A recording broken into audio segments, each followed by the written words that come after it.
নমস্কার, a warm welcome to all my students. আজকে উচ্চ মাধ্যমিক শিক্ষা সংসদের তরফ থেকে এবং সায়েন্স অ্যান্ড ডেভেলপমেন্ট উইং এর সহযোগিতায় আমরা যে ভিডিওটা আপলোড করতে চলেছি তোমাদের জন্য, সেটা হলো আমাদের কমার্সের একটা সাবজেক্ট, দ্যাট ইজ বিজনেস স্টাডিজকে নিয়ে। তো চলো আমরা বিজনেস স্টাডিজ সম্বন্ধে কিছু জেনে নিই আগে। তো আজকে আমরা বিজনেস স্টাডিজ সাবজেক্টটার সম্বন্ধে একটু কিছু জানবো। আমাদের অ্যাকচুয়ালি আজকের টার্গেট কিন্তু আমরা একটা চ্যাপ্টার নিয়ে, that is first chapter of business studies, stuffing chapter নিয়ে পড়বো। কিন্তু যেহেতু আমাদের ফোর্থ সেমিস্টার সবে শুরু হচ্ছে এবং আমরা থার্ড সেমিস্টারে সব এমসিকিউ করে এসেছি। আর এমসিকিউতে আমাদের কি সুবিধা হয় জানো, আমরা আসলে এমসিকিউতে তো শুধু কোয়েশ্চেনটা পাই এবং 4টে অপশনও পাই। ওই অপশনগুলোর মধ্যেই আমাদের অ্যান্সার্সগুলো থাকে। তো ওই অপশনসগুলো দেখে কিন্তু আমাদের মনের মধ্যে একটা কনফিডেন্স থাকে যে এই 4টের মধ্যেই একটা অপশন আমাদের উত্তর। কিন্তু এই ফোর্থ সেমিস্টারে কিন্তু পুরো সিনারিওটা অ্যাবসলিউটলি চেঞ্জ হয়ে যাবে আমাদের। কাজেই আমাদের কাছে শুধু কোয়েশ্চেনটা থাকবে, আনসারটা আমাদের নিজেদেরকে তৈরি করে নিতে হবে। তাই জন্য যেহেতু আমাদের সেমিস্টারটা সবে শুরু হচ্ছে বিজনেস স্টাডিজের, ফার্স্ট আমরা সিলেবাসটা দেখে নেব। তো এই বিজনেস স্টাডিজ সিলেবাসে আমরা দেখব আমাদের কাছে কিন্তু টোটাল 6টা ইউনিট আছে। দ্য ফার্স্ট ইউনিট স্টাফিং, যার মধ্যে আমাদের মার্কস অ্যালটেড আছে কিন্তু 7 marks. The second unit, that is unit number 9 directing, যার মধ্যে আমাদের সিমিলারলি মার্কস আছে 7 marks. Next unit number 10 controlling, সেখানে আছে আমাদের 5 মার্কস। ইউনিট 11 ফাইন্যান্সিয়াল ম্যানেজমেন্ট, যেখানে আছে আমাদের 8 মার্কস।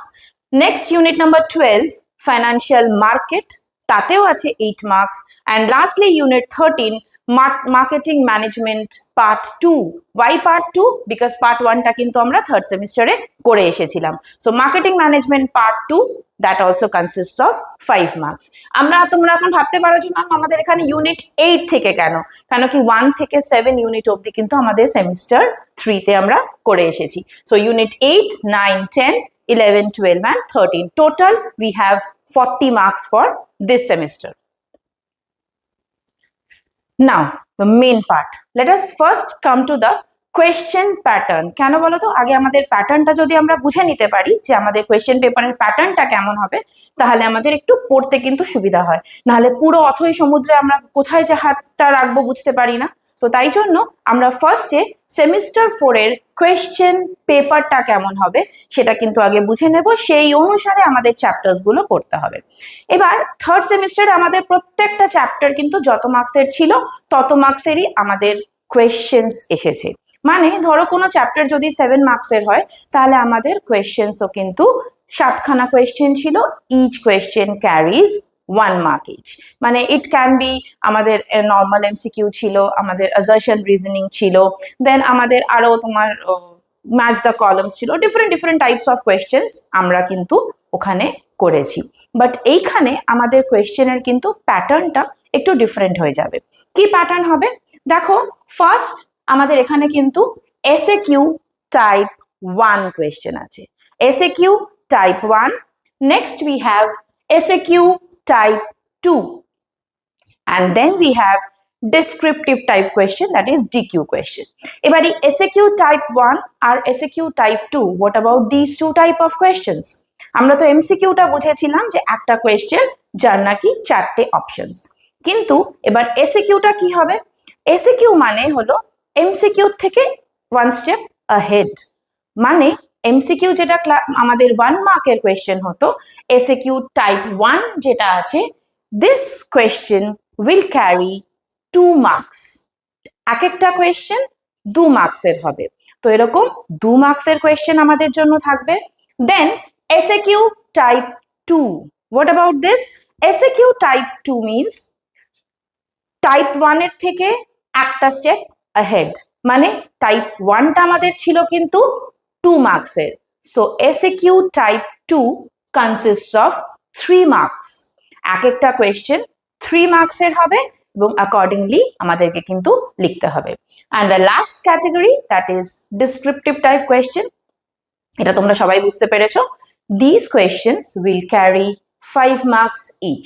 সো আমাদের কাছে কিন্তু এই সেমিস্টার 4-এ 3 ধরনের কোয়েশ্চেন হবে। কি কি 3 ধরনের question? This is SAQ type 1. This is 2 marks question. SAQ type 2. This is 3 marks question.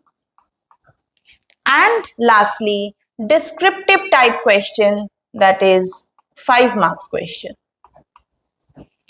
মানে টোটাল 3 রকমের কোয়েশ্চেন হলো 2 মার্কস যেটা 1 মার্কের থেকে একটু বেশি লেখা, 3 মার্কস যেটা 2 মার্কসের থেকে একটু বেশি লেখা, অ্যান্ড 5 মার্কস যেটা নাকি ডিসক্রিপটিভ টাইপ কোয়েশ্চেন। এবার আমরা দেখে নিই কোন চ্যাপ্টার থেকে আমাদের কত মার্কসের কোন ধরনের কোয়েশ্চেন আসবে। না, ফার্স্ট ওয়ান, স্টাফিং। আগের স্লাইডে আমরা দেখেছিলাম স্টাফিং চ্যাপ্টারটার মধ্যে কিন্তু আমাদের মার্কস অ্যালটমেন্ট অনলি 7 মার্কস, ঠিক আছে। এবার 7 মার্কসের মধ্যে দেখো আমাদের কি হবে, 2 মার্কসের একটা কোয়েশ্চেন করতে হবে। আই রিপিট, 2 মার্কসের একটা কোয়েশ্চেন আমাদেরকে করতে হবে, আর 5 মার্কসের একটা কোয়েশ্চেন আমাদেরকে করতে হবে। এবার আমাদের কাছে কোয়েশ্চেনের অপশন কেমন থাকবে, এই 2 মার্কসের যে আমরা একটা কোয়েশ্চেন করব, এখানে আমাদের 1 আউট অফ 2 দুটো কোয়েশ্চেন দেওয়া থাকবে, যার মধ্যে থেকে নাকি আমরা একটা কোয়েশ্চেন করব। সিমিলারলি 5 মার্কসের যে আমাদের এই যে কোয়েশ্চেনটা করতে হবে, 1 question we will have to attempt, এখানেও 1 আউট অফ 2 দুটো কোয়েশ্চেন 5 মার্কসের দেওয়া থাকবে from the stuffing chapter only. এই দুটো কোয়েশ্চেন 5 মার্কসের মধ্যে থেকে আমাদেরকে কিন্তু একটা কোয়েশ্চেন করতে হবে। তাহলে আমি বোঝাতে পারলাম তোমাদেরকে কিভাবে করব আমরা। স্টাফিং চ্যাপ্টার টোটাল 7 মার্কসের কোয়েশ্চেন, এই 7 মার্কসের কোয়েশ্চেনের মধ্যে 2 ধরনের কোয়েশ্চেন থাকবে, এখানে কিন্তু 3 মার্কসের কোনো কোয়েশ্চেন থাকবে না। সো এবার এই 2 ধরনের কোয়েশ্চেন, 2 মার্কসের একটা আর 5 মার্কসের একটা। 2 মার্কসের যে একটা করব তার মধ্যে আমাদের কাছে দুটো অপশন থাকবে ওই স্টাফিং চ্যাপ্টার থেকেই। 2 মার্কসের দুটো কোয়েশ্চেনের মধ্যে যে কোনো আমাদের কাছে অপশন থাকবে, we can choose either of the one, মানে আইদার উপরের কোয়েশ্চেনটা করব বা নিচের কোয়েশ্চেনটা করব, দুটোই কিন্তু আমাদের স্টাফিং চ্যাপ্টার থেকে থাকবে। সিমিলারলি 5 মার্কসের জন্য সেম ক্রাইটেরিয়া, দুখানা 5 মার্কসের কোয়েশ্চেন থাকবে, যার মধ্যে থেকে নাকি আমাদেরকে যে কোনো একটা সলভ করতে হবে। সো 5 মার্কসেরও দুটো কোয়েশ্চেন থাকবে, out of which we will have to attempt any one. এবার আসছি নেক্সট ডাইরেক্টিং চ্যাপ্টারে। এবার দেখো ডাইরেক্টিং চ্যাপ্টারটাও কিন্তু সেম ওয়েতে 7 মার্কসের চ্যাপ্টার, যেখানে নাকি একটা 2 মার্কসের কোয়েশ্চেন আর একটা 5 মার্কসের কোয়েশ্চেন। সো 2 মার্কসের জন্যও সেম ক্রাইটেরিয়া, একটা আমাদের 1 out of 2, and here also 5 মার্কসের জন্য 1 আউট অফ 2 দুটো কোয়েশ্চেন থাকবে 5 মার্কসের, যার মধ্যে থেকে আমাদেরকে যে কোনো একটা চুজ করে নিতে হবে। নাও comes your third part, that is third chapter, controlling. Controlling এর মধ্যে we have only 5 marks, total marks allotment কিন্তু only 5. Since total marks allotment only 5, আমাদের এই চ্যাপ্টার থেকে 5 মার্কসের কিন্তু কোনো কোয়েশ্চেন থাকছে না। তো কোনো কোয়েশ্চেন যেহেতু আমাদের থাকছে না, তাই জন্য আমাদেরকে এখানে একটা 2 মার্কস কোয়েশ্চেন করতে হচ্ছে আর একটা 3 মার্কস কোয়েশ্চেন করতে হচ্ছে। এখানেও same criteria, 1 out of 2 and here 1 out of 2. আমরা এখানে দুটো কোয়েশ্চেন পাবো, তার মধ্যে যে কোনো একটা সলভ করব। হিয়ার অলসো দুটো কোয়েশ্চেন 3 মার্কসের পাবো, যেখানে আমাদেরকে নাকি যে কোনো একটা কোয়েশ্চেন অ্যাটেম্প্ট করতে হবে। So this goes your controlling chapter. আমি আবার বললাম, এই চ্যাপ্টারে কিন্তু কোনো 5 মার্কসের কোয়েশ্চেন, ডিসক্রিপটিভ টাইপ কোয়েশ্চেন থাকছে না। নাও কামস ইয়োর ফাইন্যান্সিয়াল ম্যানেজমেন্ট। এই ফাইন্যান্সিয়াল ম্যানেজমেন্ট চ্যাপ্টারটা আমাদের টোটাল 8 মার্কসের, মানে হলো 8 মার্কসের একটা গোটা চ্যাপ্টার। এই 8 মার্কসের যে গোটা চ্যাপ্টার, এই চ্যাপ্টারের মধ্যে তোমরা দেখতে পাবে এই কোয়েশ্চেন পেপার টাইপোলজির মধ্যে এখানে কিন্তু 2 মার্কসের কোনো কোয়েশ্চেন আমাদের জন্য নেই। আমাদের দেখো এই চ্যাপ্টারে আছে, এই চ্যাপ্টারে আছে, এই চ্যাপ্টারে আছে, রেস্ট দুটো চ্যাপ্টারেও আছে, কিন্তু এই চ্যাপ্টারে কিন্তু আমাদের কোনো 2 মার্কসের কোয়েশ্চেন নেই। উই হ্যাভ 1 3 মার্কস কোয়েশ্চেন যেটা আমাদের অ্যাটেম্প্ট করতে হবে, এবং 1 5 marks question that we will have to attempt. So here also 3 মার্কসের যে একটা কোয়েশ্চেন আছে, সেখানে we will be provided with 2 question. So 1 out of 2, and here also 1 out of 2।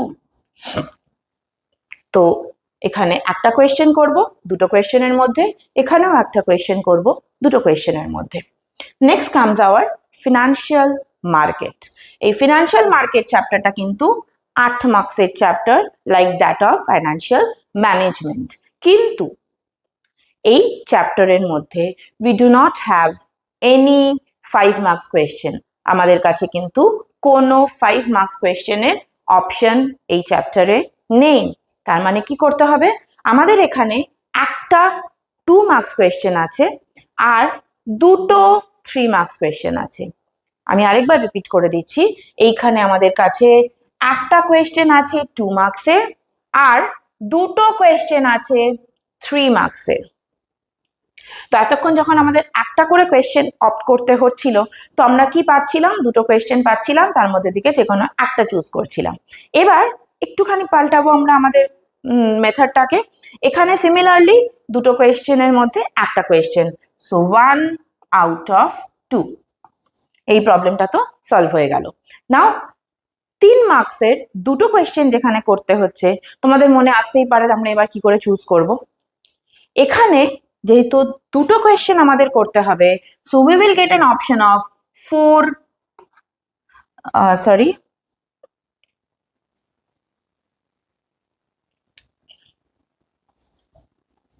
2 out of 4 questions.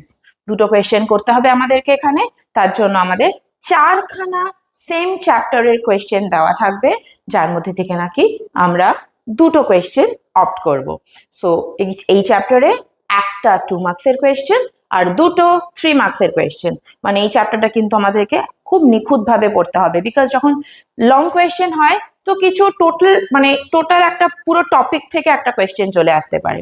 কিন্তু যেই নাকি শর্ট কোয়েশ্চেন হয়ে যায়, কোয়েশ্চেনের প্যাটার্নটা ছোট হয়ে যায়, মার্কস অ্যালটমেন্টটা ছোট হয়ে যায়, সেখানে কিন্তু আমাদের ইনডেপথ পড়া খুব দরকার পড়ে। লাস্টলি আমরা আসবো মার্কেটিং ম্যানেজমেন্ট 2।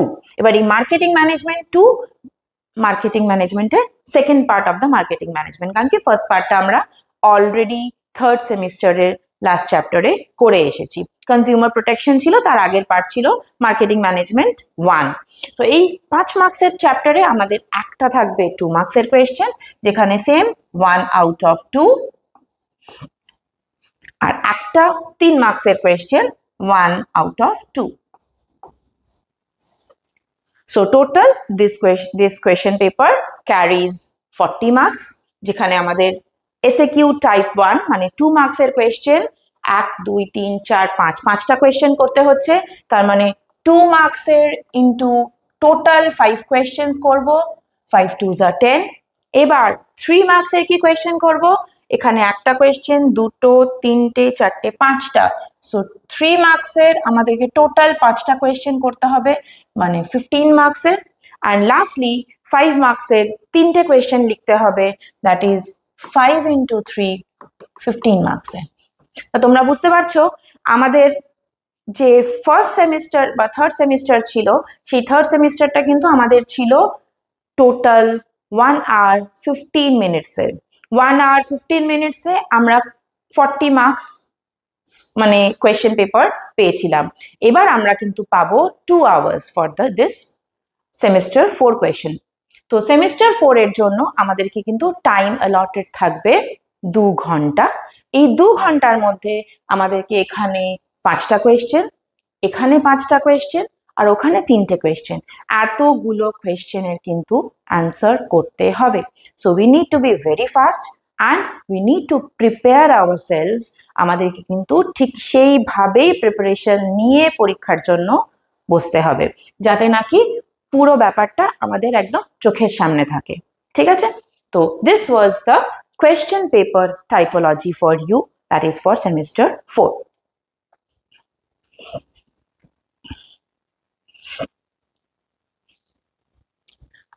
এবার আমি চলে আসব আমাদের চ্যাপ্টারে।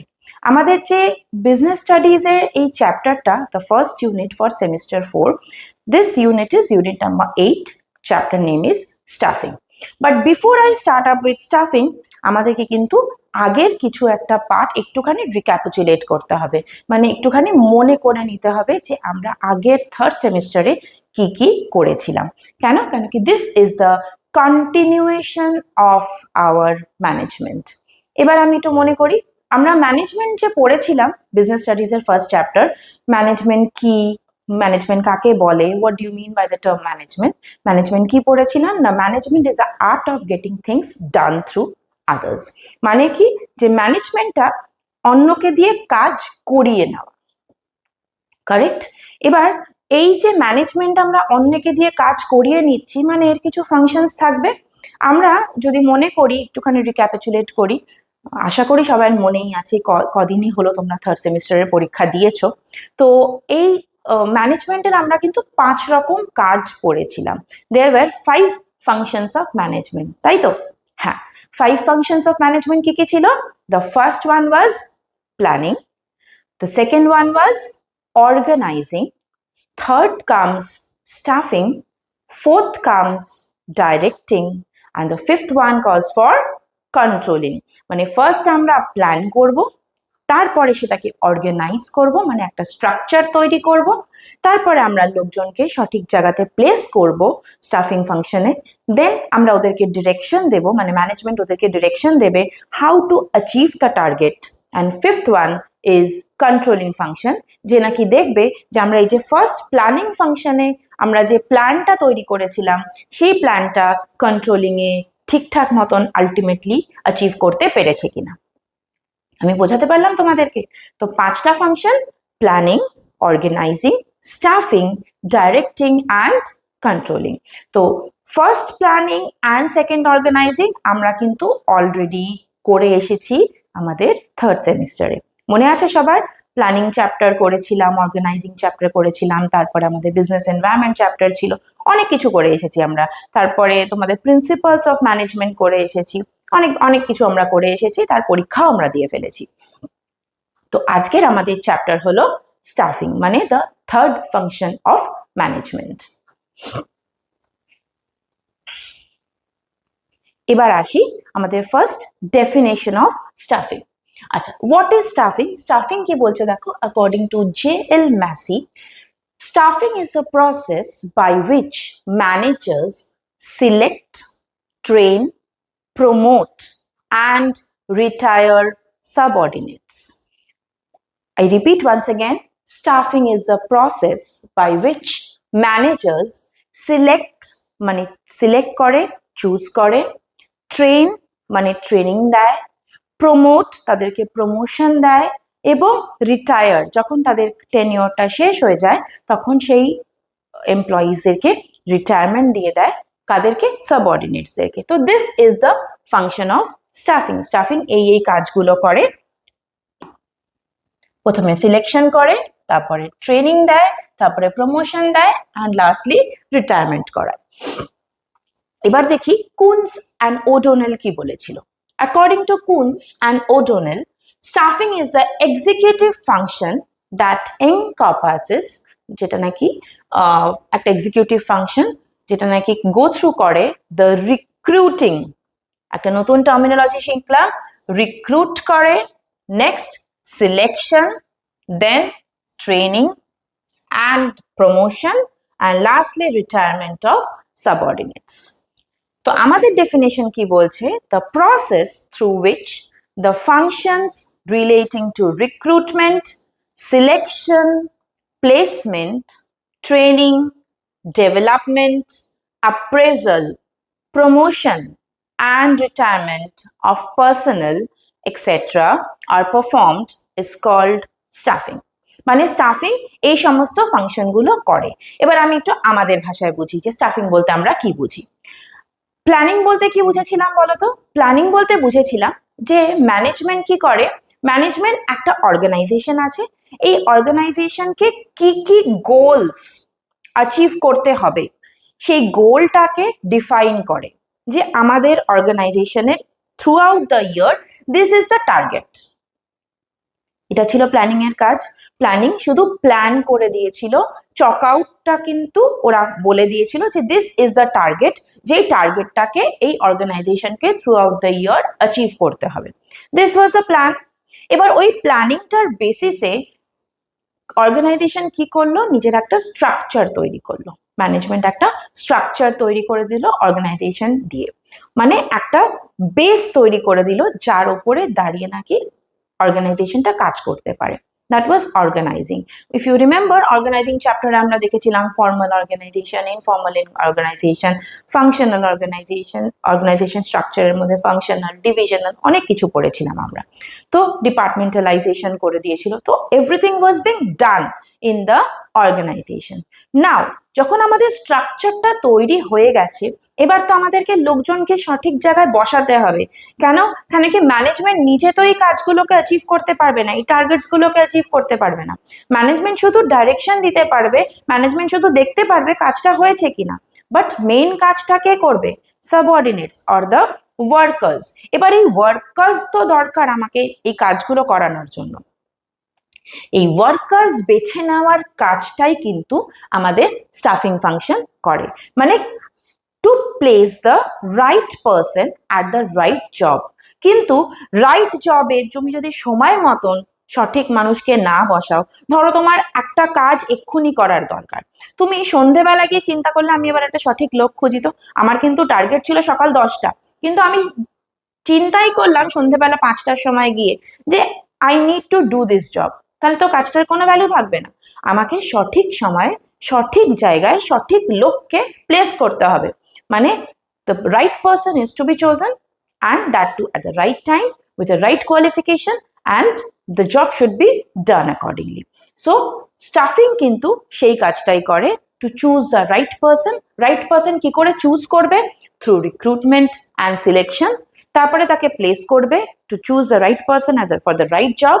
তাকে প্রপারলি ট্রেন করবে, ট্রেনিং দেবে, বিকজ সবাই তো সব কাজের জন্য একদম ইকুয়ালি ইকুইপড হয় না, তো তাই জন্য তাকে প্রপার ট্রেনিং অ্যান্ড ডেভেলপমেন্ট দেবে, সো দ্যাট সে কাজটা ঠিক মতন করতে পারে। যখন সে কাজটা ঠিক মতন করছে, সে কিসের বিনিময়ে কাজ করবে?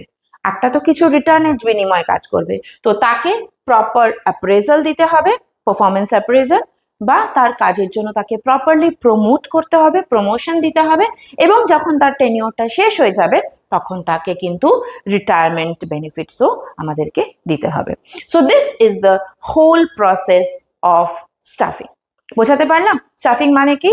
মোদ্দা কথা হলো staffing means to place a right person for the right job, and that too at the right time, so that the predetermined targets can be achieved successfully.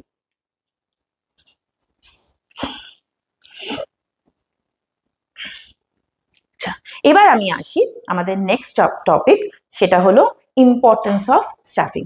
এবার আমার মনে হয় তোমাদের সবার কাছে হয়তো বইটা এই মুহূর্তে এখনো কিনে উঠতে পারোনি, বিকজ তোমাদের ক্লাসেসও স্টার্ট হয়েছে সবে হয়তো, আদারওয়াইজ এই কদিনের মধ্যে শুরু হবে। তো আমার মনে what I feel is it's better তোমরা যদি একটা কপি আর একটা পেন নিয়ে সঙ্গে বসো, তোমরা তাহলে এই পয়েন্টসগুলো নোট ডাউন করে নিতে পারবে, সো দ্যাট যখন তোমাদের ক্লাসে টিচার্সরা পড়াবে তোমরা দেখবে they will teach you the same thing, তো it will be beneficial for you. ঠিক আছে, এবার আমরা আসছি আমাদের নেক্সট ইম্পর্টেন্স অফ স্টাফিং। এবার ইম্পর্টেন্স অফ স্টাফিং এ প্রথম পয়েন্ট আমাদের কি আছে? That is key to another key to other managerial functions. মানে এই স্টাফিং ফাংশনটা কি, স্টাফিং ফাংশনটার ইম্পর্টেন্স কি? স্টাফিং ফাংশনের মেইন ইম্পর্টেন্স হলো এ কিন্তু অন্য যে ম্যানেজেরিয়াল ফাংশনস গুলো আছে সেই অন্য মানে ফাংশনস গুলোর, ম্যানেজেরিয়াল ফাংশনস গুলোর চাবিকাঠি। চাবিকাঠি মানে দেখো, প্ল্যানিং হয়ে গেল, তার জন্য অর্গানাইজেশন স্ট্রাকচার তৈরি করা হয়ে গেল। প্ল্যানিং এর কি কাজ ছিল? ম্যানেজেরিয়াল যে ম্যানেজমেন্টের কাজটা কি? ম্যানেজমেন্টের কাজটা হলো টার্গেটটাকে অ্যাচিভ করা, কিন্তু এই টার্গেটটা অ্যাচিভ করবে কারা? স্টাফিং কিন্তু অ্যাচিভ করবে। যদি আমাদের কাছে ওয়ার্কার্স না থাকে, যদি আমাদের কাছে এমপ্লয়িজ না থাকে, যদি আমাদের কাছে সাবঅর্ডিনেটস না থাকে, তাহলে কারা আমাদের এই প্ল্যানসগুলোকে সাকসেসফুল করবে? তাই জন্য স্টাফিংটা is a most important one, because staffing is the only function যে নাকি আমাদের বাকি ফাংশনসগুলোকে ডাইরেকশনও কাকে দেওয়া হবে? যদি ওয়ার্কার্সই না থাকে তাহলে ডিরেকশনটা দেবো কাদেরকে? Controlling function, last function. Controlling function দেখবে যে প্ল্যানিং এর যেরকম আমরা প্ল্যানিং করেছিলাম সেভাবে আমাদের কাজটা হয়েছে নাকি। কাজটা করবে কে? কাজটা করার জন্য কাকে দরকার? আমাদের স্টাফকে দরকার, আর সেটাই করে আমাদের stuffing function. So that is why it is আ কি টু আদার ম্যানেজেরিয়াল ফাংশন। এবার point number 2, to make the material resources productive. আমরা জানি আমাদের দু রকম রিসোর্সেস হয়, একটা হয় হিউম্যান রিসোর্সেস, একটা হয় মেটেরিয়াল রিসোর্সেস। এবার দেখো মেটেরিয়াল রিসোর্সেস মানে কি? মেটেরিয়াল রিসোর্সেস মানে আমাদের র মেটেরিয়ালস আসছে, মেটেরিয়াল রিসোর্সেস মানে আমাদের তোমার ইকুইপমেন্ট আসছে, প্ল্যান্টস আসছে, এই সমস্ত জিনিস আমাদের মেটেরিয়াল রিসোর্সেস। আর আমাদের হিউম্যান রিসোর্সেস মানে আমাদের ওয়ার্কার্স, আমাদের staff, these are our the subordinates, these are our the managers, they are the human resources. এবার এই স্টাফিংটা মেটেরিয়াল রিসোর্সেসকে প্রোডাক্টিভ কি করে করে? এই যে স্টাফ ছাড়া, হিউম্যান রিসোর্স ছাড়া কখনো কি মেটেরিয়াল রিসোর্সেস একা কাজগুলো করতে পারবে? পারবে না। কেন? কারণ কি মেটেরিয়াল রিসোর্সেস আর নিজেরা কখনো একা কাজ করতে পারে না। তাই জন্যই তোমরা হয়তো জানো পিটার ড্রাকার বলেছিলেন, উনি বলেছিলেন যে all other factors of production are useless. all other factors of production are useless without the human resource. So human resource ছাড়া কিন্তু অন্য সমস্তগুলো কোনো ভ্যালুলেস হয়ে যায়। দ্যাট ইজ ওয়াই আমাদের এই স্টাফদেরকে এই স্টাফিং ফাংশনের থ্রু আমরা মেটেরিয়াল রিসোর্সেসগুলোকে প্রোডাক্টিভ করে তুলি with the help of staffing. Next, effective utilisation of technology. Technology কি? আমরা জানি আজকে আমাদের এআই এর জগৎ, আমরা সব কিছু টেকনোলজি দিয়ে করি, তাই না? কত কিছু আমরা আজকাল গুগল করছি, চ্যাট জিপিটি করছি, এআই করছি, এই সমস্ত কিছু টেকনোলজি। কিন্তু এই টেকনোলজিটাকে ইউজ করছে কে? Human resource. যদি এই হিউম্যান রিসোর্সটা আমাদের কাছে না থাকে তাহলে কি এই টেকনোলজিটাকে আমরা প্রপারলি ইউজ করতে পারবো না। তো তার জন্য প্রপারলি কাজ করানোর জন্য, মেশিনসদেরকে কাজ করানোর জন্য কিন্তু আমাদেরকে সবসময় একটা হিউম্যান রিসোর্সের দরকার। তো without the human resource or without the staff, the technology cannot be used productively. Next comes providing job satisfaction. এবার এই জব স্যাটিসফ্যাকশনটা এক একটা মানুষের জন্য এক এক রকম। কোনো মানুষ ট্রেনিং পেয়ে নিজেকে সমৃদ্ধ মনে করে, কোনো মানুষ টাকা পয়সা পেয়ে মানে অ্যাপ্রেজাল পেয়ে তাদেরকে নিজেদেরকে সমৃদ্ধ মনে করে। কিছু মানুষ আছে যারা নাকি অনেক নাম যশ চেষ্টা করে পাওয়ার, সেগুলো পেয়ে নিজেদেরকে সমৃদ্ধ মনে করে। তো তাই জন্য প্রোভাইডিং জব স্যাটিসফ্যাকশন, স্টাফিং কি করে? কাউকে কাজ দিয়ে, কাউকে ট্রেনিং দিয়ে, কাউকে সঠিক জায়গায় সঠিক প্লেসমেন্ট দিয়ে, তাদেরকে প্রমোশন দিয়ে, তাদেরকে রিটায়ারমেন্ট বেনিফিটস দিয়ে, এই সমস্ত কিছু দিয়ে তাদেরকে কিন্তু জব স্যাটিসফ্যাকশন প্রোভাইড করতে পারে। আর সেটা কে করতে পারে? সেটা শুধু স্টাফিং করতে পারে। নেক্সট আসছি optimum utilisation of human resources. Human resources তো আমাদের কাছে, আমাদের আর কান্ট্রি, এটা হলো অ্যাকচুয়ালি আমরা একটা মানে আমরা ক্যাপিটাল ইন্টেন্সিভ কান্ট্রি নয়, আমরা একটা লেবার ইন্টেন্সিভ কান্ট্রি, আমরা সবাই জানি সেটা। তো আমাদের কাছে হিউম্যান রিসোর্সেস প্রচুর আছে, আমাদের পপুলেশন প্রচুর, তো আমাদের কাছে হিউম্যান রিসোর্সেস প্রচুর আছে। বাট এই হিউম্যান রিসোর্সেসটাকে প্রপারলি ইউটিলাইজ করে কে? প্রপারলি ইউটিলাইজ করে কিন্তু the staffing function of the organization. এই staffing function of the organization কি করে? সঠিক লোককে চুজ করে বের করে, তারপরে সেই সঠিক লোকটাকে দিয়ে সঠিক কাজটা সঠিক সময়ে কাজটা করিয়ে নেয়। এবার দেখো, ধরো আমরা একটা কমার্সের স্টুডেন্ট, তো আমাদের এই কমার্সের স্টুডেন্টকে আমাদেরকে কিছু কমার্শিয়াল কাজ বা কিছু অর্গানাইজেশন রিলেটেড কাজ বা কিছু প্রফিট অ্যান্ড লস অ্যাকাউন্টের কিছু কাজ, এসব কিছু কাজ দিলে আমরা অনেক সহজে করতে পারবো। আমাদেরকে যদি এখন একটা ফিজিক্সের কিছু দেয় বা আমাদের ম্যাথামেটিক্সের একটা থিওরেম দিল, will it be easy for us? আমাদের করতে কিন্তু অসুবিধা হবে, because we are not perfectly suited for that. আমরা ওই কাজটার জন্য যোগ্য নই। So we are not right person for that particular right job. এই রাইট পারসন এবং রাইট জব, এই দুটোকে ফাইন্ড আউট কে করে? The staffing function finds it out that who is the correct person or who is the right person for that particular right job. So এই optimum utilisation of human resources এটা তখনই possible যখন নাকি আমরা সঠিক লোকটাকে সঠিক জায়গার জন্য চুজ করে বার করব। নাও ডেভেলপমেন্ট অফ হিউম্যান ক্যাপিটাল, যখন প্রপার ইউটিলাইজেশন হবে হিউম্যান রিসোর্সেসের তখন হিউম্যান ক্যাপিটালটা আমাদের কিন্তু ডেভেলপ করবে। যত দেখবে একটা জিনিসকে আমরা ঘষা মাজা করি তত তার শাইন বাড়তে থাকে। সিমিলারলি মানুষটাও তো এরকম, তুমি যত তাকে প্রপার ট্রেনিং দেবে, তাকে প্রপার প্রমোশন দেবে, কাজ করাবে, অ্যাপ্রেজাল দেবে, তত তার ডেভেলপমেন্ট হবে। So that is why development of human capital is possible with the help of staffing. আর লাস্টলি আমাদের লাস্ট ইম্পর্টেন্স অফ স্টাফিং সেটা হলো elimination of over and under employment. এবার তোমরা এটা বলো তো, এই ওভার এমপ্লয়মেন্ট অ্যান্ড আন্ডার এমপ্লয়মেন্টটা কি? আমি এক্ষুনি তোমাদের কিছু কিছু ক্লু দিয়েছিলাম। এই ওভার এমপ্লয়মেন্ট মানে হলো যতটা জায়গা তার থেকে বেশি লোক, আর আন্ডার এমপ্লয়মেন্ট মানে যতটা জায়গা তার থেকে কম লোক। কারেক্ট? তো সাপোজ ধরো আমাদের এখানে 10টা পোস্ট আছে, এই পোস্টের জন্য আমার কাছে 20 জন লোক, 25 জন লোক মারামারি করছে। So what is this? This is over employment, বেশি লোক হয়ে গেছে। আর আন্ডার এমপ্লয়মেন্ট মানে 10টা পোস্টের 10 রকম কাজ, কিন্তু আমার কাছে মাত্র 5 জন লোককে দিয়ে আমি এই 10টা কাজ করাচ্ছি, মানে আমি ওদেরকে বেশি কাজ করাচ্ছি ওদেরকে দিয়ে, অথচ অন্য কোনো জায়গায় 25টা লোক ওই 10টা জায়গার জন্য মারামারি করছে। তো আমরা এই স্টাফিং প্রসেস দিয়ে কি করতে পারি, যতটা দরকার ঠিক ততটা লোককেই সঠিক জায়গাতে প্লেস করতে পারি। কোথাও কোনো মারামারি নেই, তুমি যদি প্রপারলি এলিজিবল এনাফ হও with the process of recruitment and selection, আমরা সঠিক মানুষকে সঠিক জায়গাতে প্লেস করতে পারি। তাদেরকে প্রপার ট্রেনিং দিয়ে প্রপার ডেভেলপমেন্ট করে তাদেরকে একটা সুন্দর পার্সোনাল, ভালো একটা ওয়েল ইকুইপড পার্সোনাল হিসেবে প্লেস করতে পারি, তৈরি করতে পারি। So this is all about our importance of stuffing. কি আমি তোমাদেরকে বোঝাতে পারলাম তো সবটা, যে স্টাফিংটা কেন জরুরি? বিকজ স্টাফিং ছাড়া কিন্তু এই একটা অর্গানাইজেশন তাদের প্রিডিফাইন্ড যে প্ল্যানিংটা ছিল, যে প্ল্যানিংয়ের মধ্যে তারা অবজেক্টিভসগুলো সেট করেছিল, টার্গেটসগুলো সেট করেছিল, সেই টার্গেট কিন্তু কিছুতেই অ্যাচিভ করা সম্ভব নয়। ওকে, চলো এবার আমরা আসি আমাদের next topic. This is a very interesting part. কি ইন্টারেস্টিং পার্ট? স্টাফিংকে আমরা বলি it is a part of human resource management. প্রত্যেকটা অর্গানাইজেশনেই তোমরা শুনবে HR ডিভিশন আছে, HR ডিপার্টমেন্ট আছে। সমস্ত অর্গানাইজেশন বলে আমাদের HR আমাদেরকে অ্যাপয়েন্টমেন্ট দিয়েছে, আমাদের HR আমাদেরকে প্রমোশন দিয়েছে, HR আমাদের নাম পাঠিয়েছে প্রমোশনের জন্য। প্রত্যেকটা each and every organisation has got a HR department, human resource department.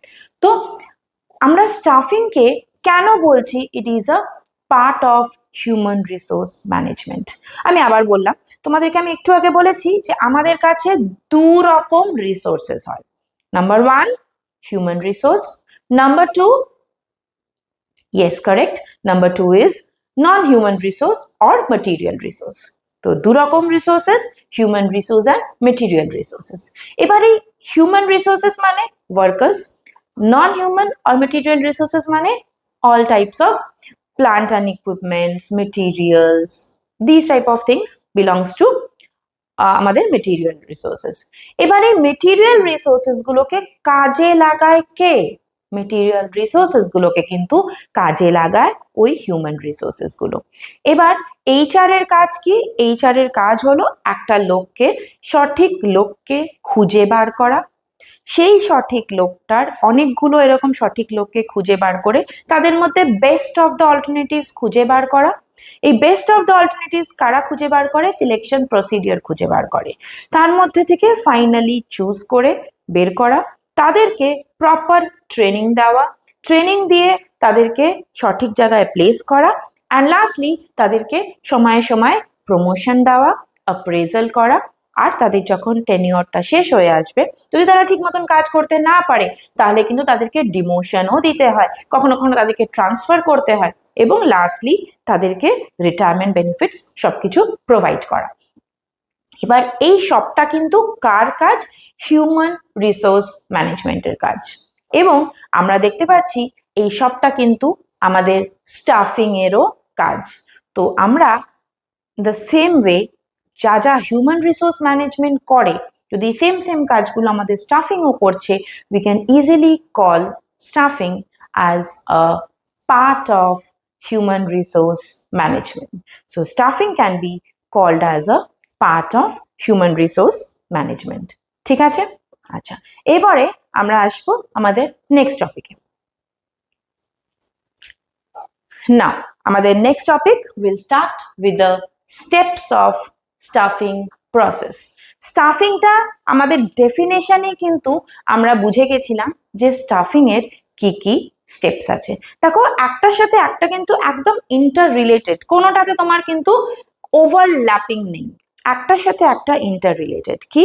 Stuffing এর ডেফিনেশনে আমরা ফার্স্ট পড়েছিলাম আমাদেরকে আগে কিন্তু দেখতে হবে আমার কতজন লোক দরকার। কারণ কি আমরা যদি বুঝতেই না পারি, আমরা অনেকগুলো লোককে একসাথে নিয়ে নিলাম, তারপরে দেখলাম মাত্র 10টা পোস্ট আছে, তার মানে ওভার পপুলেশন হয়ে যাবে, আমাদের ওখানে ওভার এমপ্লয়মেন্ট হয়ে যাবে। তাই জন্য ফার্স্টে আমাদেরকে কি দেখতে হয়?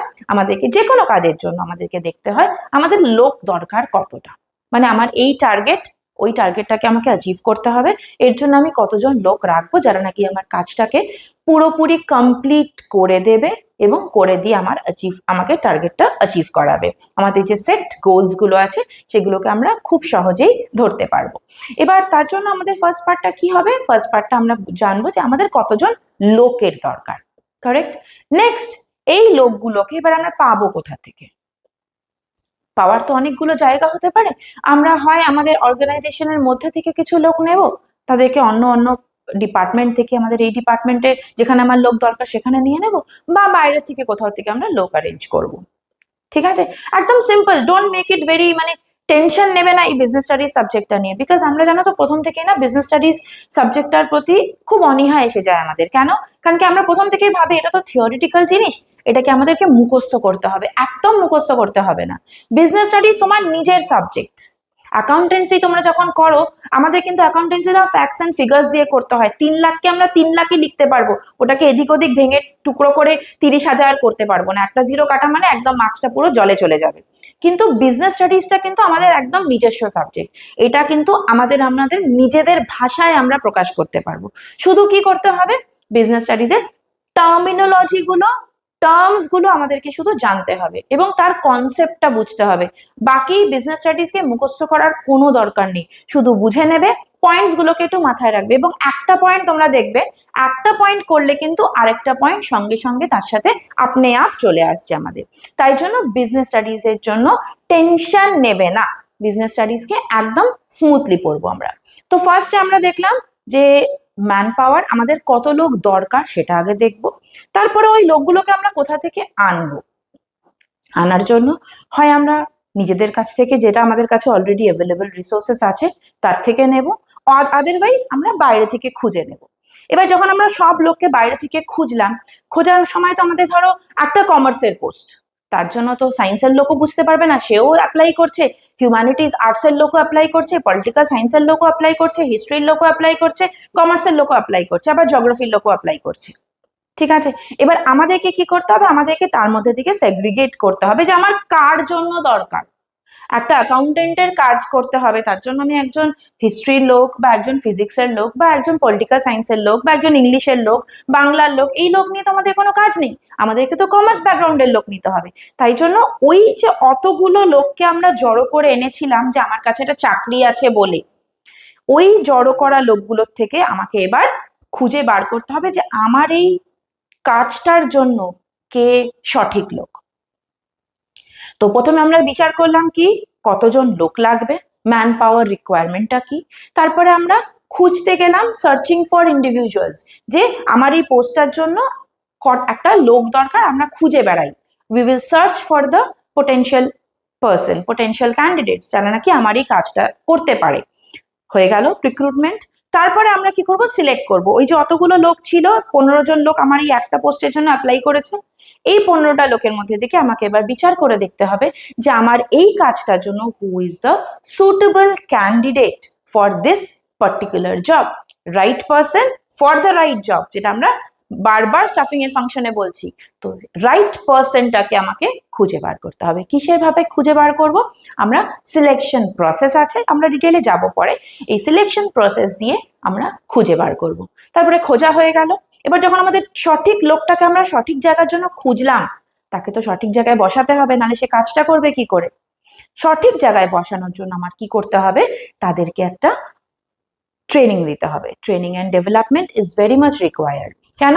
কারণ কি, ধরো একটা কমার্স ব্যাকগ্রাউন্ডের লোক, সে হয়তো অন্য কোথাও অন্য কোনো কাজ করতো, আজকে যখন তাকে আমি আমার অর্গানাইজেশনে নিয়ে আসছি আমার অ্যাকাউন্টেন্টের কাজটা করানোর জন্য, তাকে তো প্রপার অ্যাকাউন্টেন্টের কি কি কাজ সেটা বোঝাতে হবে, তাকে ট্রেনিং দিতে হবে যে কি করে আমি আমার বুকস অফ অ্যাকাউন্টটা মেনটেন করছি। কারণ কি দেখো, আলাদা আলাদা অর্গানাইজেশন আলাদা আলাদা মেথডস অ্যাপ্লাই করে তাদের নিজেদের বুকসগুলো মেনটেন করার জন্য। আলাদা আলাদা অর্গানাইজেশন নিজেদের কাজগুলোকে আলাদা আলাদা মেথডে করে। তো আমাদেরকে যাকে আমি নিয়ে আসবো নতুন, তাকে তো তখন আমাকে আমার ওই মেথডটা বোঝাতে হবে যে this is the method that we are applying into our organisation. তো সেগুলো করে ফেলবো।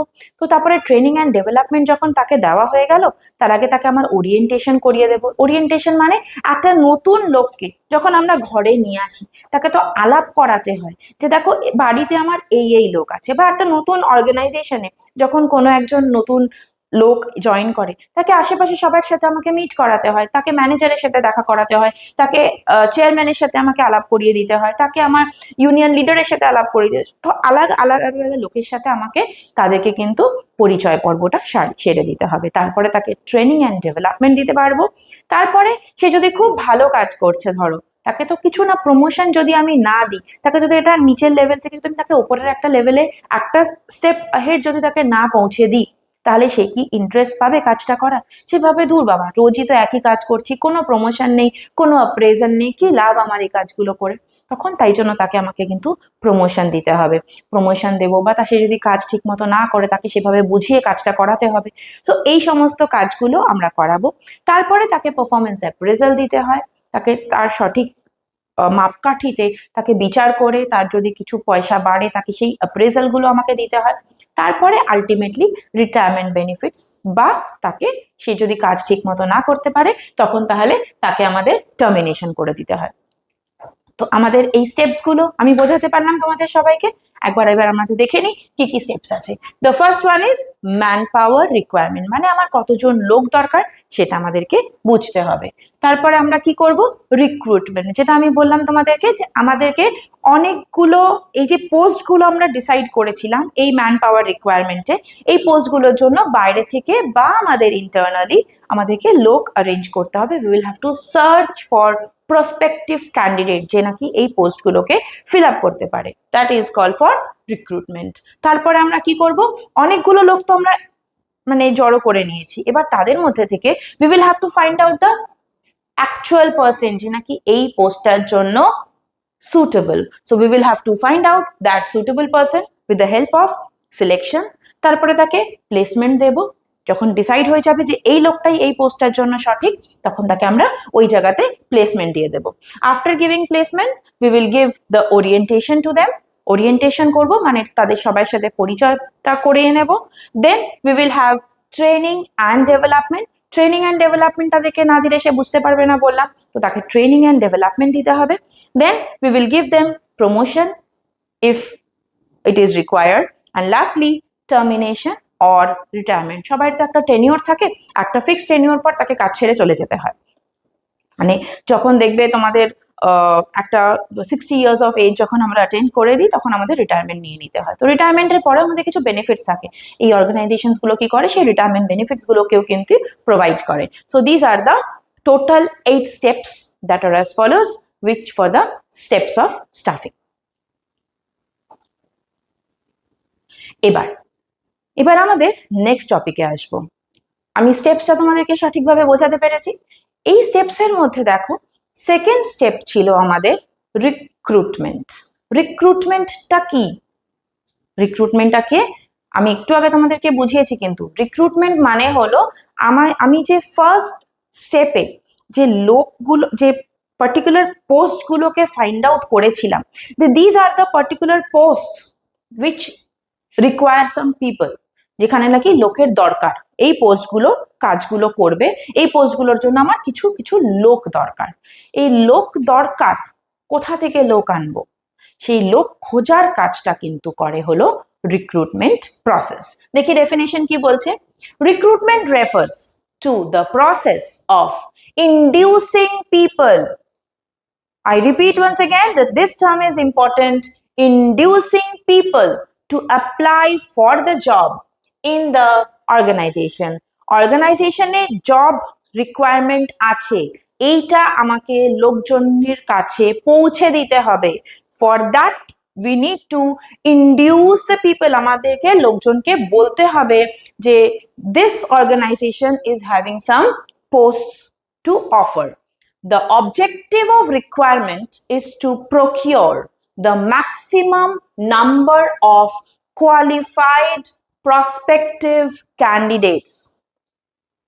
The organization of recruitment is to procure, objective key recruitment er je procure the maximum number of qualified prospective candidates for filling the vacant posts of the organization. তো recruitment কি করে, আমার কাছে যদি 10টা পোস্ট থাকে, রিক্রুটমেন্ট কিন্তু 20 জনকে নিয়ে আসে সঙ্গে।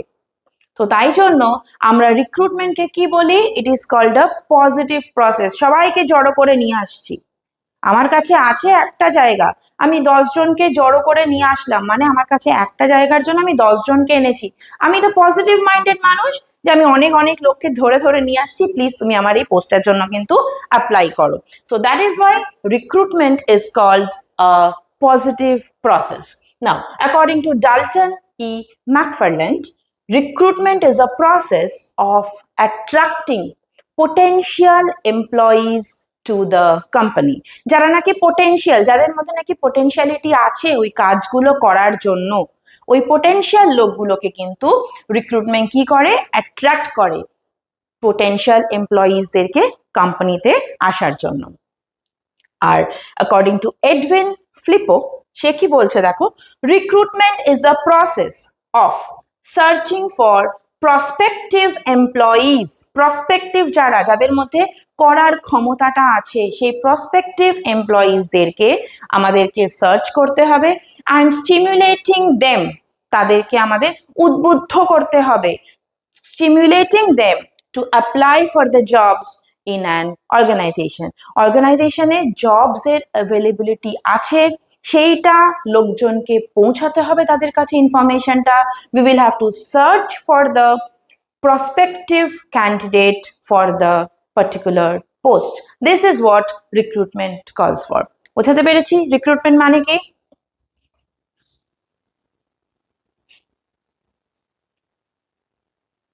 এবার দেখি এই রিক্রুটমেন্টটা করব কিভাবে। সবকিছুরই তো একটা একটা স্টেপস হয়, রিক্রুটমেন্টটা কি করে করব?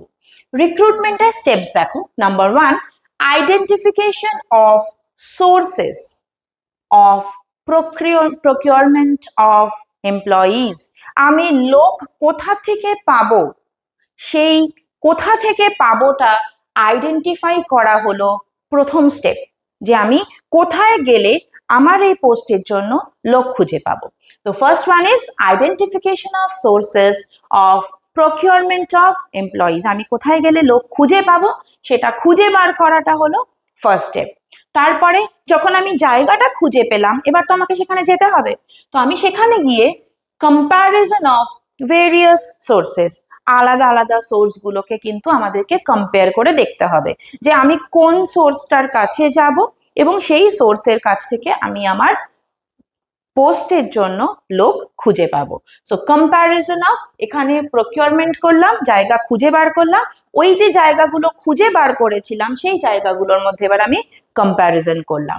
থার্ড স্টেপে কি করব, আমি কম্পেয়ার করে 3টে জায়গা সিলেক্ট করলাম, এই 3টে জায়গা থেকে আমি লোক পেতে পারি। এবার আমি 3টে জায়গা থেকে তো সব লোককে নিয়ে আসতে পারবো না, তার জন্য আমাকে কি করতে হবে, we will have to select the best source, যে ওই জায়গাটা 3টের মধ্যে থেকে একটা, মানে আমরা 3টে বই রেখেছি, প্রথমে 10টা বই মার্কেটে গেলাম, 10টা বই দেখলাম, 10টা বইকে উল্টে পাল্টে দেখে আমরা কি করলাম, তার মধ্যে থেকে ফাইনালি 3টে বই সিলেক্ট করলাম। আমার লাগবে তো একটা বই, 3টে বই এনে কি করব? ওই 3টের থেকে এবার finally selection of the best source, যেটা বেস্ট বই হবে সেই বইটাকে আমরা সিলেক্ট করব। So selection of the best source. And lastly ওই যেই সোর্সটাকে আমরা সিলেক্ট করলাম সেখান থেকে আমরা ওখানকার সোর্সের যে লোকরা আছে তাদেরকে আমরা ইনভাইট করলাম অফ দ্য অ্যাপ্লিকেশন, যে আমার কাছে পোস্ট আছে, তোমরা প্লিজ এটার জন্য অ্যাপ্লাই করো। So these are the 4 steps of recruitment process. Number 1, identification of sources of procurement of employees. Number 2, comparison of various sources. Number 3, selection of best source.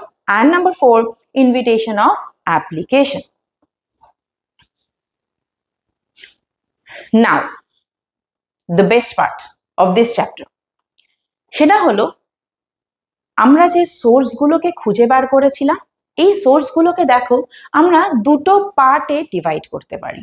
একটাকে আমরা বলি ইন্টারনাল সোর্স, একটাকে আমরা বলি এক্সটার্নাল সোর্স। নাম থেকে কিছু কিছু বোঝা যাচ্ছে কি ইন্টারনাল কি আর এক্সটার্নাল কি? Correct, you R.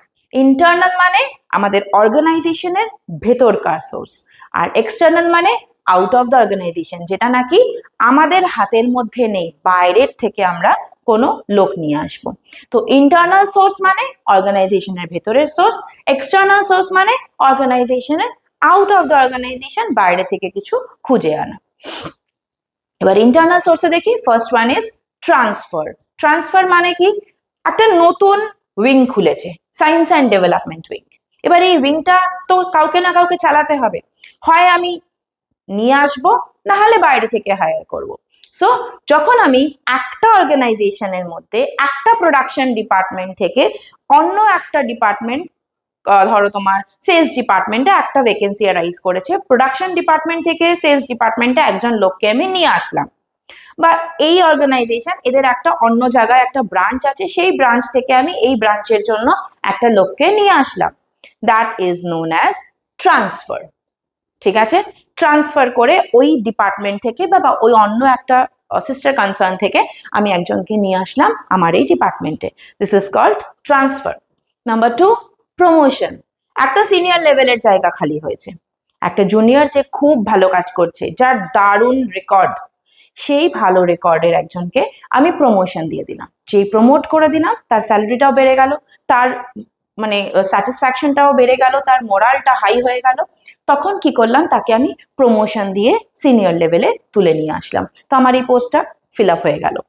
ডিমোশন, একদম কাজ করছো না, পড়াশোনা একদম করছো না, সিমিলারলি অফিসে গিয়েও কিচ্ছু কাজ করছো না, তখন কি করব? বকা দেয় তো বাড়িতে মারাও। সিমিলারলি অর্গানাইজেশনও কিন্তু ঠিক ওই একইভাবে পানিশ করে। এই পানিশমেন্টের নাম কি? পানিশমেন্টের নাম হলো ডিমোশন। মানে তুমি আগে একটা ধরো ভালো এক্সিকিউটিভ লেভেলে কাজ করছিলে, একদম কাজ করছো না, রোজ লেট আসছো অফিসে, তারপরে কি হচ্ছে, রোজ তোমাকে বলা হচ্ছে যে you are not working properly, but still কিচ্ছু ঢুকছে না। So what will be done? You will be thrown out, either thrown out or you will be demoted. তোমাকে নিচের লেভেলে একটা যে পোস্টটা খালি ছিল সেখানে বসিয়ে দিল। Although it is very, it's not a very good thing, ভালো লাগবে না, আমাদের কারোরই ভালো লাগে না, তাই জন্য বাবা ঠিকঠাক কাজ করে নেওয়াই better. So this can be a internal source. Next, লে অফ। আজকে আমার কাছে কোনো কাজ নেই, যখন কাজ আসবে তখন আপনাকে আবার কাজে আমি রাখতে পারবো, ফর দ্য টাইম বিং আপনাকে একটু রেস্ট দেওয়া হলো, মানে you are be set aside, তোমাকে সরিয়ে বসিয়ে রাখা হলো, that is called lay off. যখন আবার কাজ আসবে তখন আবার কাজ দিতে পারবো, আজকে আমার কাছে আপনাকে দেওয়ার মতন কোনো কাজ নেই, this is called lay off. And তো এই লে অফের লোক যখন আবার হঠাৎ করে কাজ আসলো, এই যাদেরকে আমি লে অফে রেখেছিলাম তাদেরকে আমি নিয়ে আসলাম আবার আমার কাজে। কেন? কারণ এদের আমি চিনি, এদেরকে দিয়ে আমি আগে কাজ করিয়েছি, নতুন একজন কাউকে নিয়ে আসার থেকে এদেরকে দিয়ে কাজটা করিয়ে নেওয়া বেটার অনেক বেশি। তো this lay off. And last is re-employment. আমার অর্গানাইজেশনকে কিছু কিছু লোক আছে যারা নাকি অনেক বছর সার্ভ করেছে, তারপরে তার 60 ইয়ার্স হয়ে গেছে, তাকে আমাদেরকে রিটায়ারমেন্ট করিয়ে দিতে হয়েছে, কিন্তু সে কিন্তু এখনো সক্ষম, খুব ভালো কাজ করতে পারে। Why not to hire them again? এবার তাকে আমি পার্ট টাইম বেসিসে কাজ করিয়ে নেব, যে আপনি আমার এই কাজটুকু করবেন, তার জন্য আপনাকে আমি এতটা পেমেন্ট করব। কেন এই লোকজনকে দিয়ে কাজটা করানো সুবিধা? Because they know the structure of the organisation. তারা আমাদের স্ট্রাকচারটা জানে, তারা আমাদের কাজের ধরনটা জানে।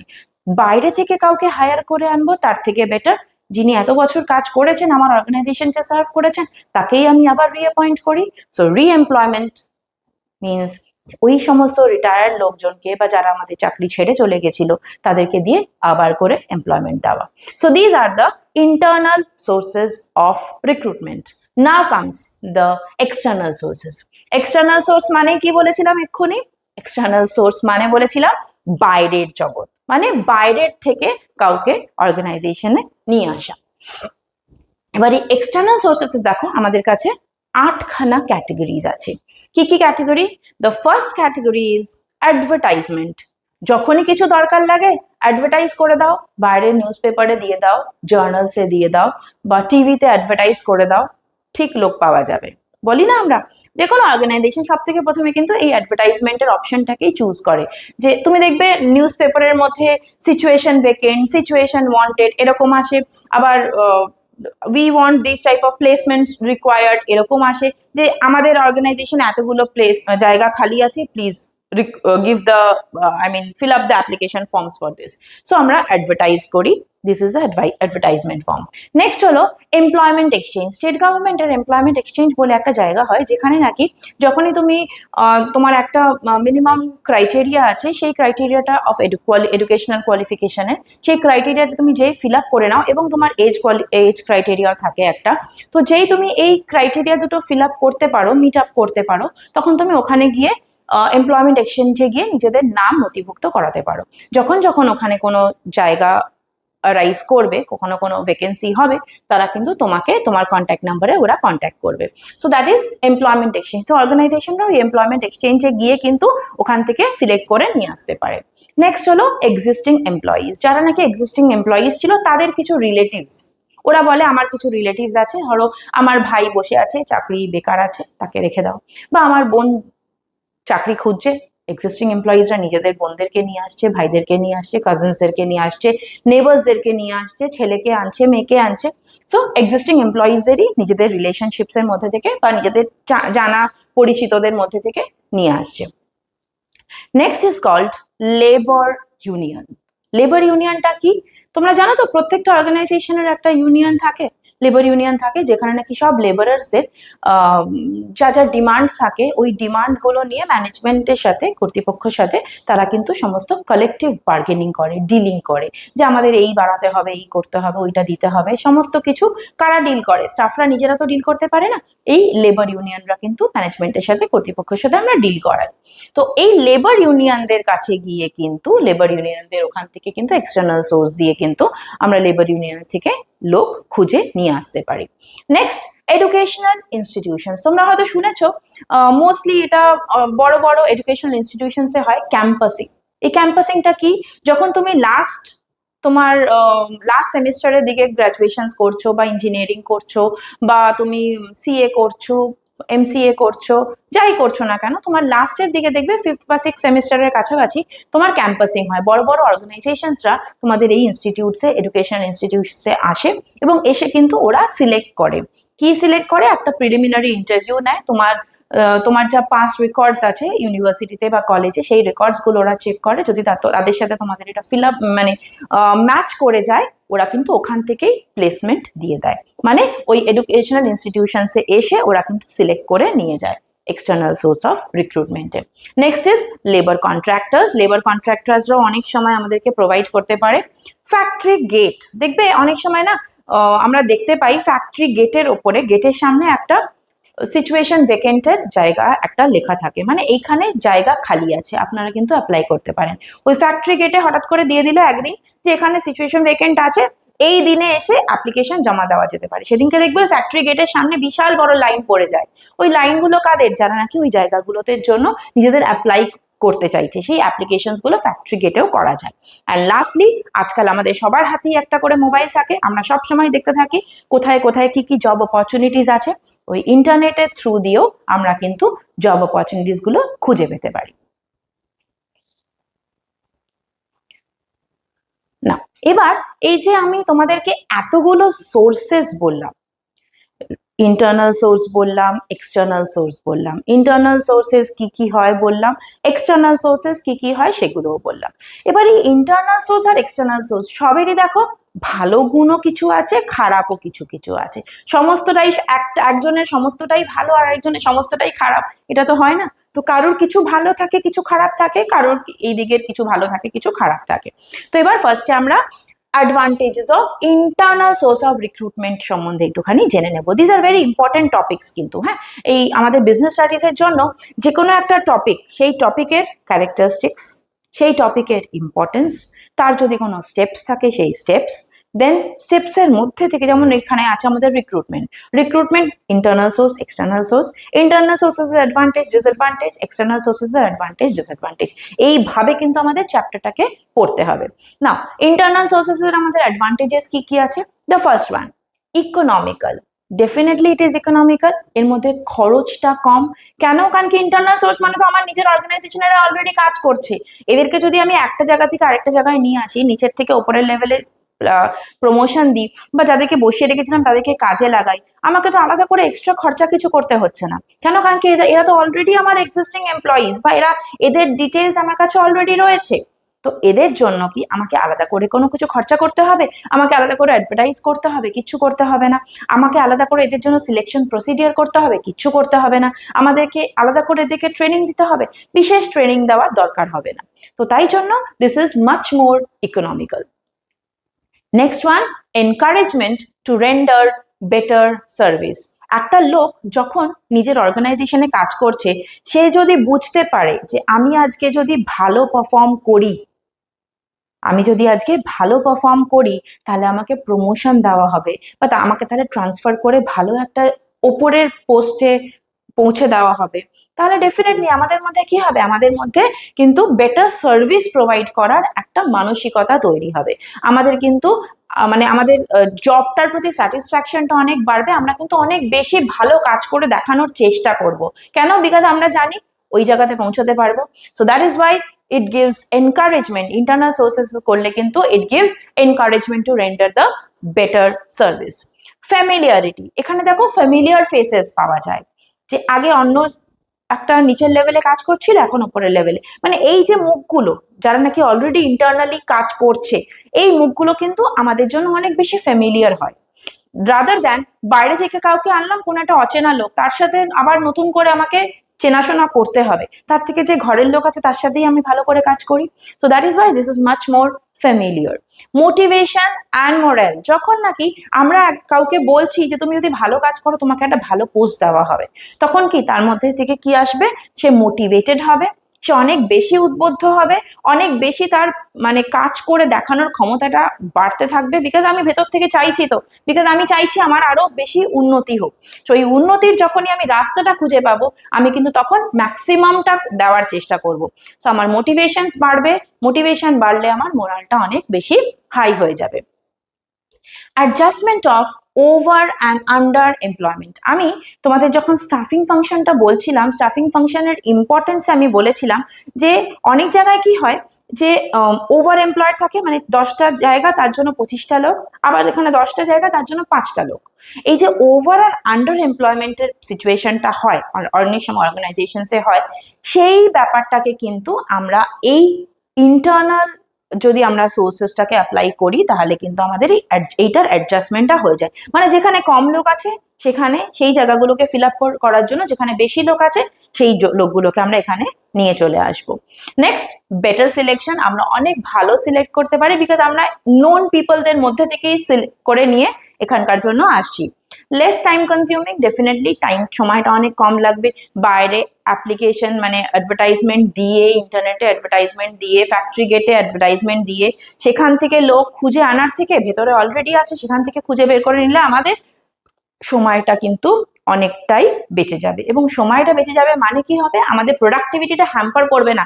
মানে একটা জায়গা ধরো খালি হলো, তার জন্য আমি বাইরে থেকে লোক নিয়ে আসলাম, তো ওই যে যতদিন আমি লোকটাকে সিলেক্ট করে জায়গায় বসালাম ততদিন তো আমার কাজটা আটকে থাকলো।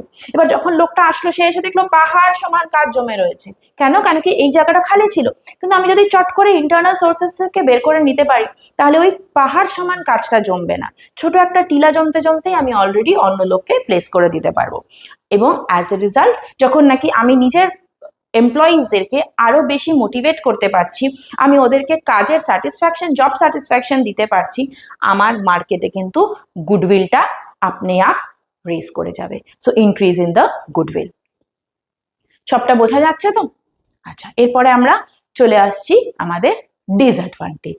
দেখো এতগুলো ভালো ভালো জিনিস বললাম, এবার আমি দেখি আমাদের ডিসঅ্যাডভান্টেজটা কি। কি ডিসঅ্যাডভান্টেজ? সব থেকে প্রথম ডিসঅ্যাডভান্টেজ, উই ওয়ান্ট ভ্যারাইটি।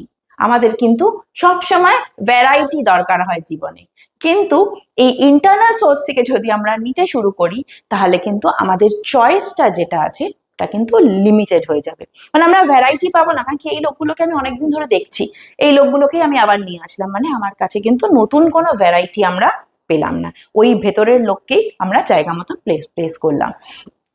যেহেতু আমি ভ্যারাইটি পেলাম না, that's why the next point comes deprived of fresh talent. বাইরে গেলে আমি ফ্রেশ ট্যালেন্টটা পেতাম, এখানে তো আমি এই লোকটাকে whether he is talented enough or not সেটা তো আমি অলরেডি জানতে পারছি।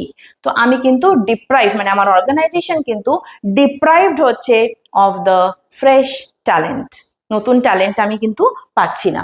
নাও একই জায়গাতে কাজ করতে করতে একটা কিন্তু লেথার্জি এসে যায়। যখন আমরা একই অ্যাকাউন্টেন্সি রোজ প্র্যাকটিস করছি, করতে করতে কি মনে হয়, উফ এটা তো জানি, আবার নতুন করে কি করার আছে। কিন্তু দেয়ার লাইজ দ্য পয়েন্ট, ওখানে কিন্তু যা ট্রিক করার সেই ট্রিকটা হয়ে বেরিয়ে যাবে, বিকজ আমি লেথার্জিক হয়ে যাব, আমি কাজের প্রতি সেই আগ্রহটা আর দেখাতে পারবো না। কারণ কি সেই সকালবেলা 10টায় ব্যাগ উঠিয়ে ওই একই অফিসে যাচ্ছি যেখানে আমি জানি সবাই আমাকে জানে আমি কতটা কি কাজ করতে পারি। তাই জন্য I will be much more lethargic towards my work. কিন্তু যদি আমাকে আমাকে যদি দেখতে হয় যে আমাকে নতুন একটা অর্গানাইজেশনে জয়েন করতে হচ্ছে, আমি কিন্তু রোজ টাইমের আগে বেরিয়ে যাব ওই জায়গাতে পৌঁছানো, আমাকে যেন লেট মার্ক না হয়, আমার দিকে সবাই যেন সবসময় ভালো নজরে দেখে, আমাকে যেন সবকিছু আমি পারফেক্ট করতে পারি, আমি অনেক অ্যাক্টিভ থাকবো, রাদার দ্যান যদি আমি ওই একই জায়গাতে রোজ কাজ করছি মানে আমি লেথার্জিক হয়ে যাব। So there will be a possibility of lethargy. Problem of স্পেশালাইজেশনটার একটু অভাব হয়ে যায়। কেন? কেন কি এই লোকগুলো তো অলরেডি ইন্টারনালি কাজ করছে, সেরকম স্পেশালাইজড লোক যদি হয় তাহলে সেই নতুন কাজগুলো অনেক বেশি ভালো স্মুথলি হতে পারে। এই লোকগুলোকে দিয়ে কাজ করালে কি হবে, ওই স্পেশালাইজেশনটার একটা প্রবলেম রাইজ হতে পারে। And lastly loss of enthusiasm, because lethargy এসে গেছে কাজের প্রতি, এনথুজিয়াজমটা পাচ্ছি না, সেই তাগিদটা পাচ্ছি না যে আরো ভালো আরো ভালো আরো ভালো, there is no end to আরো ভালো। So these are the disadvantages of internal source of recruitment. বুঝেছি আমরা সবাই? এবার আমাদের আজকের লাস্ট স্লাইড, সেটা হলো disadvantages and advantages of external sources. দেখো ইন্টারনাল সোর্স সম্বন্ধে আমি অনেক কিছু বলে ফেলেছি এবার তোমাদেরকে। ইন্টারনাল সোর্সেসে কি কি ইন্টারনাল সোর্সেস ছিল, ট্রান্সফার থেকে শুরু করে ডিমোশন অবধি, রিএমপ্লয়মেন্ট অবধি রাদার, অ্যান্ড দেন এইদিকে আমরা অ্যাডভান্টেজেস অ্যান্ড ডিসঅ্যাডভান্টেজ সব কিছু পড়ে নিয়েছি। সবটা আমার মনে হয় আমাদের মাথাতে ক্লিয়ারও হয়ে গেছে এবং আমাদের খাতাতে পয়েন্টসগুলো লেখাও আই সাপোজ হয়ে গেছে। এবার আমরা চলে আসছি advantages and disadvantages external source of রিক্রুটমেন্টের। প্রথমে অ্যাডভান্টেজ গুলো দেখে নেওয়া ভালো। তো অ্যাডভান্টেজেস অফ এক্সটার্নাল সোর্সে দেখো প্রথম কি হচ্ছে, প্রথম হচ্ছে আমাদের চয়েসটা অনেক ওয়াইড থাকছে, ব্রডার চয়েস পাচ্ছি আমরা। কেন? কারণ কি আমরা বাইরে গিয়ে খুঁজছি, আমরা ভেতরের ওই ছোট্ট জগৎটা থেকে বাইরে বেরোতে পেরেছি, বেরিয়ে একটা বড় জগতে এসে পৌঁছেছি, সেখানে আমাদের চয়েসটা অনেক বেশি ওয়াইড হতে পেরেছে। So wider choice. Number 2, opportunity of fresh talent. ওখানে বলেছিলাম না আমরা ডিপ্রাইভ হচ্ছি, ফ্রেশ ট্যালেন্ট পাচ্ছি না, এখানে যেহেতু আমরা এক্সটার্নাল সোর্স থেকে নিচ্ছি আমরা কিন্তু অপরচুনিটি পাচ্ছি ফ্রেশ ট্যালেন্ট খুঁজে পাওয়ার। Next, competitive spirit. আগেকার যা যা ডিসঅ্যাডভান্টেজ ছিল দেখো সেগুলোই কিন্তু এখানে সব অ্যাডভান্টেজ। এখানে অনেক বেশি কম্পিটিশন বেশি, কেন? কারণ কি নতুন, আমি তো একজন, আমি নতুন একটা জায়গায় গিয়ে চাকরি করছি, তো আমার মধ্যে কিন্তু কম্পিটিটিভনেসটা অনেকটা বেশি, রাদার দ্যান আমি রোজ একইভাবে যাচ্ছি, সকাল 10টায় যাচ্ছি, সন্ধ্যে 6টায় বেরোচ্ছি অফিস থেকে। সেখানে আমার যা মাইন্ডসেট হবে, কিন্তু তুমি যদি নতুন ধরা আসছো, তোমার মাইন্ডসেটটা অনেক বেশি অ্যাক্টিভ থাকবে। ভাই, বিকজ তোমার মধ্যে তো কম্পিটিশন অনেক বেশি, তোমার মধ্যে কম্পিটিটিভ স্পিরিটটা অনেক বেশি। সো কম্পিটিটিভ স্পিরিট পাচ্ছি একটা। অ্যাভেলেবিলিটি অফ কোয়ালিফাইড পার্সোনাল, আমরা কোয়ালিফাইড পার্সোনাল পাচ্ছি বিকজ ফ্রেশ ট্যালেন্টের মধ্যে থেকে খুঁজে বার করতে পারছি। And this is suppose two be a complete source, এটা একটা কমপ্লিট সোর্স, এটা আমরা এখান থেকে আমরা সব রকম কিছু ট্যালেন্টই খুঁজে পেতে পারবো। নাও comes the disadvantages of external source of recruitment. এবার এই ডিসঅ্যাডভান্টেজেস গুলো কি? ইন্টারনাল সোর্সেসের যা অ্যাডভান্টেজ ছিল, এক্সটার্নাল সোর্সেসে কিন্তু ঠিক সেইগুলোই ডিসঅ্যাডভান্টেজ। দেখে নি চলো। Dissatisfaction of the existing employees, ওরা স্যাটিসফাইড ছিল বিকজ ওদের কাছে একটা চান্স ছিল আরো ভালো জায়গা পাওয়ার। এখানে যেহেতু আমি ওদের মধ্যে থেকে চুজ করছি না, বাইরে থেকে আনছি, তাহলে যারা রয়েছে তাদের মধ্যে এটা কি হবে? ডিসস্যাটিসফ্যাকশন তৈরি হবে। তো সেই দেখো, dissatisfaction of the existing employees. যদি ধরো আমার নিচু পোস্টে থেকে আমি এটা উঁচু পোস্টে যেতে পারতাম, আমাকে দিল না, আমাকে বঞ্চিত করলো, করে বাইরে থেকে একটা লোক আনলো, তো আমার মনের মধ্যে তো একটা আসবেই যে আমি তো জায়গাটা পেতে পারতাম, আমি তো একটা হায়ার স্যালারি পেতে পারতাম, আমি তো একটা হায়ার পার্কস পেতে পারতাম, একটা ওপরের পোস্ট পেতে পারতাম, আমাকে সেটা কেন দিল না? তো আমার মনের মধ্যে যে ডিসস্যাটিসফ্যাকশনটা তৈরি হবে, this is the dissatisfaction of the existing employees. Next, this is definitely a expensive method. এই এক্সপেন্সিভ মেথডটা কি বলো? এই এক্সপেন্সিভ মেথডে আমরা দেখবো যে এখানে আমাকে বাইরে থেকে লোক নিয়ে আসতে হচ্ছে, তো তাই জন্য আমার অনেক খরচা সাপেক্ষ হয়ে যাচ্ছে।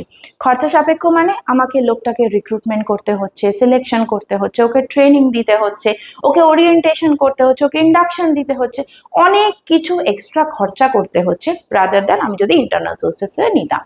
Next, this is a very lengthy process, অনেক বড় প্রসেস। এখান থেকে লোক তুলে এনে বসিয়ে দেওয়ার থেকে বাইরে থেকে খুঁজে পেতে লোক নিয়ে আসা, it is going to be a bit lengthier. And the last point is chance of wrong selection. যখন খুব তাড়াহুড়ো থাকে তখন আমরা অনেক সময় ভুল সিলেকশন করে ফেলি, ভুল ডিসিশন নিয়ে ফেলি। তাই জন্য these are the disadvantages of our external source of recruitment. আমার মনে হয় আমি তোমাদের সবাইকে বোঝাতে পেরেছি আমাদের এই টপিকগুলো। এবার বাকি যে টপিকগুলো রয়ে যাচ্ছে সেগুলো আমরা আমাদের নেক্সট ভিডিওতে। See you soon.